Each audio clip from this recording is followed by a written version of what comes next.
Ibu bapak, ada kisah yang cukup menarik melalui kisah Nabiullah Ibrahim ketika dilemparkan oleh pasukan Raja Namrud di kobaran api. Singkat ceritakan begini, ketika Nabiullah Ibrahim ditangkap, akhirnya diputuskan Nabiullah Ibrahim akan dibakar hidup-hidup. Akhirnya disiapkan api yang sangat besar, dan pada saat itu Nabiullah Ibrahim akan dilemparkan di tengah-tengah kobaran api. Di saat mau dilemparkan itu, ibu bapak, di saat Nabiullah Ibrahim akan dilemparkan di tengah kobaran api, Nabiullah Ibrahim berdoa, hasbunallah wa ni'mal wakil, ni'mal maula wa ni'man nasir. Hasbunallah wa ni'mal wakil, ni'mal maula wa ni'man nasir. Akhirnya selamatlah Nabiullah Ibrahim di kobaran api itu. Tetapi ibu bapak, saat Nabiullah Ibrahim dilemparkan di tengah kobaran api itu, ada binatang, ada dua binatang. Yang satu binatang katak, yang satu binatang cicak. Dua binatang ini, yang satu saya lambangkan positif karena mencoba untuk memadamkan apinya Nabi Ibrahim. Sementara yang satu saya lambangkan negatif karena ingin mengabadikan kobaran api itu supaya tidak cepat padam. Siapa itu? Apa itu binatangnya? Tidak ada lain adalah katak. Katak positif, mencoba untuk ikut memadamkan kobaran api itu. Katak mengambil air dan air itu disemburkan ke kobaran api itu.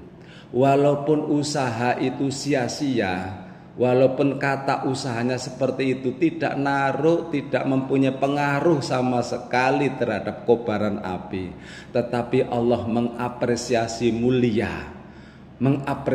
mulia karena ikut memadamkan kobaran api.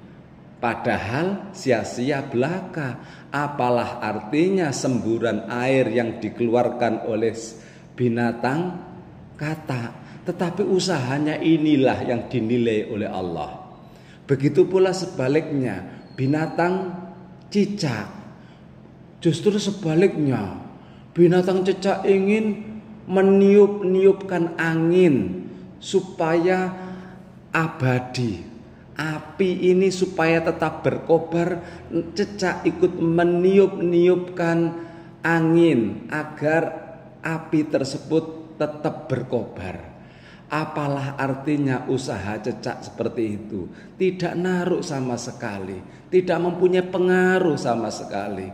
Tetapi Allah menghukum binatang ini, menghina binatang ini karena ikut melestarikan, istilahnya gitu, ikut melestarikan kobaran api. Usaha negatif inilah yang menyebabkan Allah menghukum binatang cicak, sehingga kita dianjurkan ketika ada cicak disunahkan untuk segera dibunuh. Ketika kita melihat cicak, segera kita bunuh, tapi tetap jangan disiksa. Karena usahanya tadi, walaupun usahanya itu tidak naruh sama sekali, tetapi usaha negatif inilah yang dinilai oleh Allah Subhanahu wa ta'ala. Dari peristiwa cicak yang mencoba untuk mengabadikan kobaran api, dari peristiwa katak yang ikut memadamkan kobaran api, kedua-duanya tidak mempunyai pengaruh sama sekali, tetapi Allah melihat nilainya, usahanya, di mana kata usahanya positif sementara cicak usahanya negatif.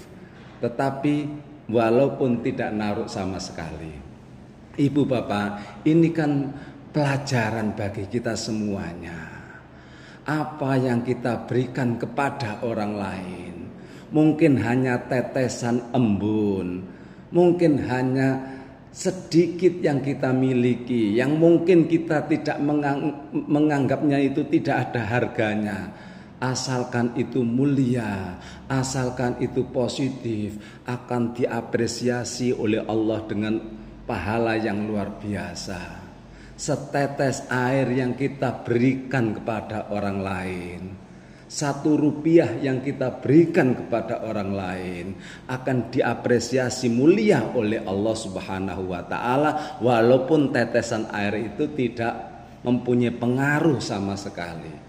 Begitu pula sebaliknya, hal-hal yang negatif, setetes tinta hitam, setetes kenegatifan akan dicatat oleh Allah Subhanahu wa taala, walaupun hal itu kita anggap sepele, walaupun kita anggap itu tiada arti, tetapi Allah tetap mencatat, menghitung, sebagaimana firman Allah yang terkenal itu loh, faman ya'mal mithqala dzarratin khairan yarah wa man ya'mal mithqala dzarratin syarran yarah. Usaha positif inilah, walaupun sekecil apapun, kalau negatif akan dicatat, begitu pula kalau negatif pun akan mendapatkan pahala.